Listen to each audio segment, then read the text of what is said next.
सबसे पहले तो मैं अल्लाह सुब्हाना ताला का शुक्रगुजार हूँ कि उन्होंने अपने फ़ज़ल से अपनी रहमत हम पर बरसाई और सीमांचल की जनता का, वहाँ के तमाम वोटर्स का, हमारे पार्टी के स्टेट प्रेसिडेंट अख्तर अली मान साहब का और जितने लोग महाराष्ट्र से इम्तियाज़ साहब आए, मुफ्ती इस्माइल साहब आए, शौकत यूपी से आए, सब लोग आए, कलेक्टिवली बलाला आए, सब लोग मेहनत किए और मगर क्रेडिट जाता है वहाँ के सीमांचल की जनता को कि उन्होंने हम दोबारा हमको कामयाब किया और उन लोगों को पैगाम दिया जो हमारे एमएलएस को तोड़ कर समझ रहे थे कि एमआईएम ख़त्म हो जाएगी और ये रिश्ता ख़त्म हो जाएगा।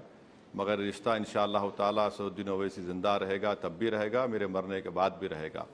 अब जहाँ तक आपसे आँख मुचोली का सवाल है मैडम, लाइटर वेन में आपसे आँख मुचोली खेलने मज़ा आता है। अब चुनाव के दौरान में हम क्यों एक देश की सबसे बड़ी एंकर से इंटरव्यू देना पसंद नहीं करेंगे, मगर चुनाव में बड़ी जिम्मेदारी होती है। तो आप पूर्णिया में थे, मैं किशनगंज में बेस था, तो इसलिए आपसे इंटरव्यू नहीं हो सका। आप इसको गलत मत लीजिए, मगर आपके कलीग को मैंने इंटरव्यू दिया। अब आपका हमेशा मैं शुक्रगुजार रहा हूँ कि आपने हमेशा हमको स्पेस दिया है, आपने हमको पूछा है और उससे हमको फ़ायदा भी होता है। मगर उस वक्त ऐसा हो गया था कि मुश्किल था बहुत मिलना।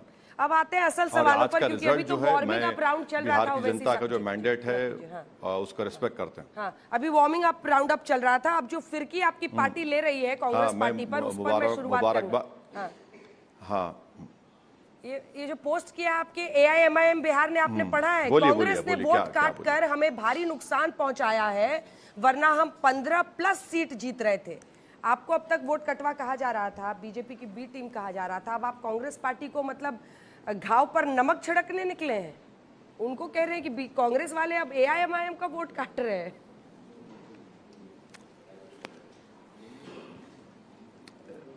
नहीं, मैं तो कहूँगा हमारे बिहार यूनिट से कि इस तरह का कोई डालने की ज़रूरत नहीं है। जनता ने अपना फैसला सुना दिया है, वरना फिर हम में और दूसरों में फ़र्क क्या रहेगा? ये बोलते रहेंगे। अब हमको अपना काम करना है, जनता का फैसला है। अब उससे हम क्या कर सकते हैं? या बिहार की जनता ने नीतीश कुमार को मैंडेट दिया है, हम कंस्ट्रक्टिव उनको कोऑपरेशन देने तैयार हैं कि वो बिहार को और सीमांचल डेवलप करवाएं। अब इसका जिम्मेदारी हमारी थोड़ी है कि कोई जीते कोई हारे, हमारा काम लड़ना है, हम लड़ेंगे तो और जीतेंगे। अब हैदराबाद जुबली हिल में नवीन यादव कामयाब हो गए, हमको बड़ी खुशी हुई, हमने ओपनली उनका सपोर्ट किया। ये रेवंत रेड्डी की एज अ चीफ मिनिस्टर एक बहुत बड़ी कामयाबी है उनके लिए। आपने अभी कहा कि हम कंस्ट्रक्टिव कोऑपरेशन के लिए तैयार हैं। कई चिट्ठियां आप इंडिया गठबंधन, महागठबंधन को लिख रहे थे, उन्होंने स्वीकारा नहीं। अब आप चाहते हैं, कोई भागीदारी भी चाहते हैं क्या सरकार में एनडीए के साथ?